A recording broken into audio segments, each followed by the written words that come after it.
লাইলা আপুর সামনে বলে আপু হয়তো আমার উপর রেগে যাবে বা মাইন্ড করবে, কারণ যতই হোক তার ভালোবাসার মানুষ ছিলেন, এখন আর তোমার নাই কিন্তু ছিলেন। হ্যাঁ, কারণ আমরা কখনোই লাইলা আপুকে টেনে সাপোর্ট করতাম না যে প্রিন্স মামুনের সঙ্গে তার সবকিছু, কারণ আপুর সঙ্গে কখনোই যায় না। আপু কোথায় আর প্রিন্স মামুন কোথায়, এটা কিন্তু একদম সত্য। এবং আপনি যদি 100 জন নারীকে জিজ্ঞাসা করেন 99 জন নারীরাই বলবে যে লাইলা আপু ভুল করেছে। আচ্ছা, আপনার মতো একটা মেয়ে মামুনকে প্রিন্স বলেন, প্রিন্সের অর্থ ভাই এখন আপনাদের একটা কথা বলি, প্রিন্সের অর্থ কি? আমি প্রিন্সের অর্থ তো একটা অভিজাত ভাব। যেমন হচ্ছে প্রিন্স বলতে কি বোঝায়, আমরা রাজপুত্র তাদের ছেলেকেই হচ্ছে আমরা প্রিন্স বলি। এখন উনার নামটা যে প্রিন্স কে দিয়েছে মাধু জানেন, উনি একটা ফকিন্নির পুত, উনি প্রিন্স কিভাবে হয়? তাহলে আপনি লাইলা আপা দিছো তো মনে হয়। লাইলা বেটা তুই চুপচাপ। কারণ একটা ফকিন্নি হ্যাঁ হতে পারে, কিন্তু একটা জাত একটা কুল একটা ব্যাপার আছে। আমি কোনো গরিব মানুষকে গালি দিচ্ছি না, কিন্তু একটা জাতপাত রয়েছে। যেমন হচ্ছে যে আপনার লাইক বংশীয় হতে হবে, বংশীয় হলে একটা নামের অভিজাত ভাব আসে। এখন উনি প্রিন্স, কোন অ্যাঙ্গেল থেকে প্রিন্স? এখন প্রিন্স যদি পরে বানিয়ে থাকে তাহলে লাইলাপু বানিয়েছে, এখন আবার ফকিরের জায়গায় চলে গেছে। আপনার কথা যুক্তি আছে। প্রিন্স যখন ছিল তখন লাইলার কাছে থাকতে প্রিন্স ছিল, তখন লাইলাপু তাকে টোকার থেকে উঠাই নিয়ে আসছে। তখন কিন্তু লাইলাপু, আমরা সবাই বলি, আমরা ফ্রেন্ড সার্কেল যখন একত্রে হই, চেহারা টেহারা সবকিছুই কিন্তু মাঝখানে ভালো ছিল। এই ধরেন 2-3 বছর 4 বছর আগের কথা বলছি।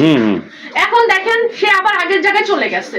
এই জন্য মানে বাদশা যদি ফকিরও হয় সে আজীবন বাদশাই থাকবে, আর ফকির যদি বাদশা হয় তার ভাবসা ফকিরই থাকবে, কোনোদিন বাদশার মতো হবে না। প্রিন্স মামুনকে দিয়ে সব ছেলেদের, ইয়াং জেনারেশনকে শিক্ষা নেওয়া উচিত যে যার যার জায়গায় অবস্থান করে তাকে সেখানে ধরে রাখতে হবে। প্রিন্স মামুন এসেছিল লাইলা আপুর কাছে, যদি সেখানে থাকতো সে সব সময় ভালো একটা পজিশন, ভালো একটা জায়গা, ভালো একটা পরিবেশ এবং ভালো নাম অর্জন করতে পারতো। মামুনের উদ্দেশ্য খারাপ ছিল না, হ্যাঁ অবশ্যই উদ্দেশ্য খারাপ ছিল।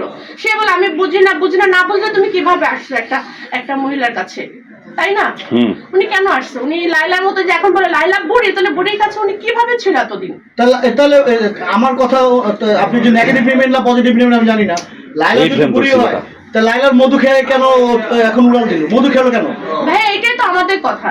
তুমি যদি লাইলাকে বুড়ি বলো তাহলে বুড়ির কাছে তুমি 3-4 বছর কেমন ছিলাম জানি না, কতদিন ছিল, 3-4 বছর ধরে নেই। মধু খাইছে না?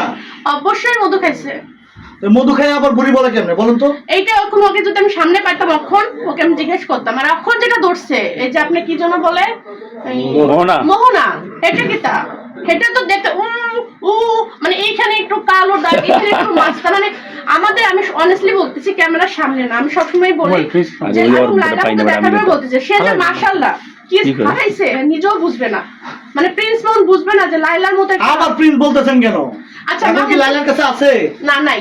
প্রিন্স কেমনে? এখন টুকাই মামুন। হ্যাঁ, টুকাই মামুন বলেন আপনি, বলেন। এখন তো লাইলার কাছে নাই, এখন তো লাইলার কাছে নাই।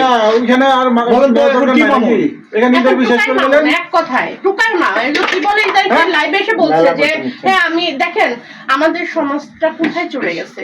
এখন এই টুকাই মামুন লাইভে এসে বলে যে হ্যাঁ আমি মাদক সেবন করি। এটা আমাদের ছেলে মেয়ে বা আমাদের জেনারেশন কোথায় গিয়ে এটা দাঁড়াচ্ছে, এবং কয়েকদিন পর আমাদের বাচ্চা কাচ্চা বলবে হ্যাঁ আমি খাচ্ছি, তুমি কি করবা?